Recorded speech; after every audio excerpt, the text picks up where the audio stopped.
મિત્રો કેમ છો બધા મજામાં ને? તો ચાલો આજે આપણે પીળા પુડલા બનાવવાના છે, જે વારંવાર કહેતા હતા કે કઈ રીતે બનાવવાના કઈ રીતે. તમે ઘણા બધા લઈ પણ ગયા હશો મારી પાસેથી. તો જો હું ભૂલી ગઈ છું, થોડુંક વ્હાઈટ મેં પલાળી દીધું છે.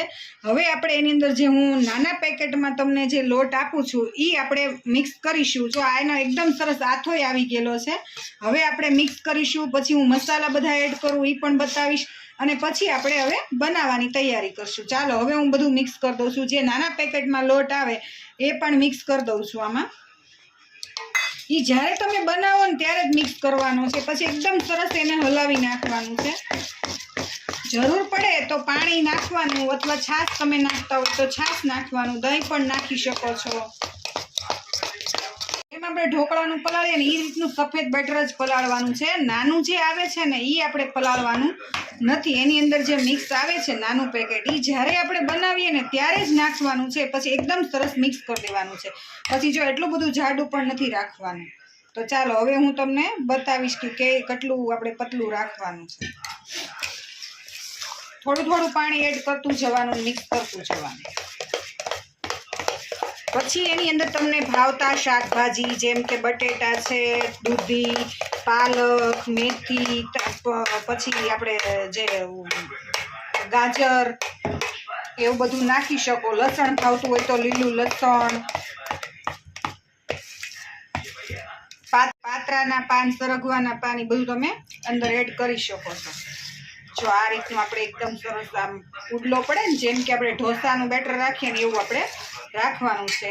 હવે મસાલા અંદર હું એડ કરું એ પણ તમે જોઈ લેજો. જો હવે છે ને આપણે મેં બધી આમાં ભાજી સુધારેલી છે ભેગી, અને એક અળવીનું પાન પણ નાખેલું છે. જે આપણે પાત્રા બનાવીએ એ પાન નાખેલું છે.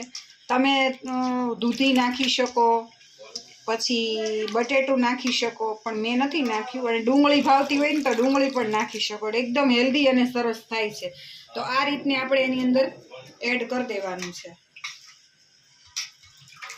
મસાલામાં કઠોળ પણ નાખી શકો. કઠોળ જાણે કે નાખવા હોય તમારે ફણગાવેલા, તો એ નાખીને પણ તમારે એકદમ સરસ બની શકે. જે ડાયટ પ્લાન કરતા હોય એની માટે ખૂબ સારો છે પુડલા.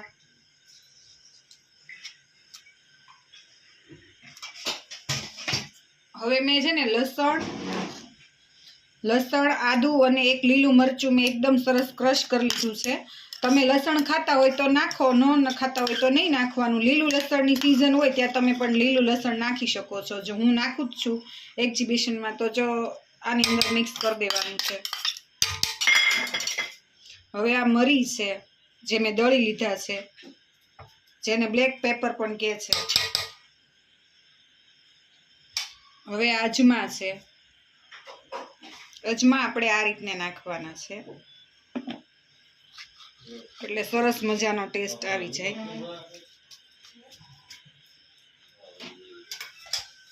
પછી થોડોક એમાં ખાવાનો સોડા એડ કરવાનો છે, જેથી કરીને બધા ધાન હોય એકદમ સરસ ચડી જાય.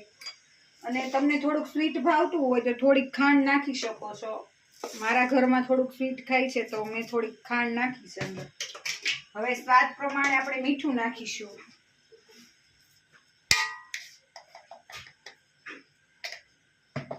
હવે આપણા રોજના મસાલા છે ને એ નાખવાના છે, જેમ કે હિંગ.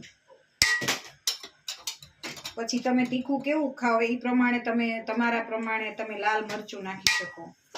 પછી આખું જીરું નાખવાનું છે, હળદર નાખવાની છે, અને ધાણા જીરું નાખવાનું. પછી સરસ રીતે આપણે મિક્સ કરી લઈશું.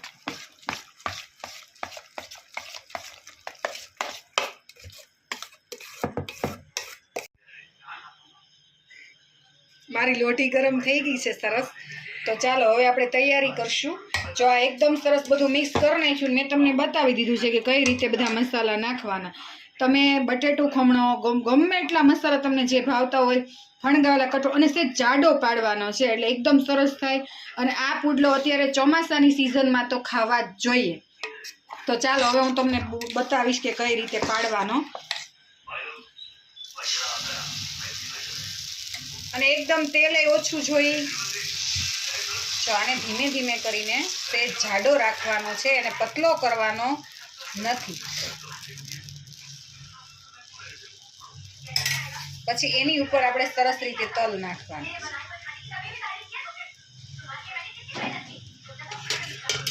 અને પછી થોડું થોડું તેલ નાખવાનું જેથી કરીને સરસ ઉઠવી જાય. હવે એને ચડવા દેવાનું છે ધીમા તાપે. હવે આપણે એને ઉઠલાવવાનો છે, જે ધીમે ધીમે ઉઠલાવવાનો જેથી કરીને એકદમ સરસ ઉઠી જાય. જો પછી એને આ સાઈડ ચડવા દેવાનો. પુડલો એકદમ સરસ ચડી ગયો છે. હવે આપણે એને લઈ લઈશું અને દહીં સાથે એને ટેસ્ટ કરશું. તો ચાલો, મારી રેસીપી તમને સારી લાગી હોય તો લાઈક, શેર અને સબસ્ક્રાઈબ જરૂર કરજો.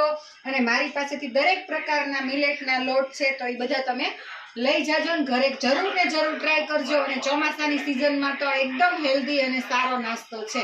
બાળકોને ટિફિનમાં પણ દઈ શકો અને ગરમા ગરમ તમે અત્યારે ખાઈ પણ શકો. તો ચાલો, હવે હું ફટાફટ ખાઈ લઉં. Bye bye.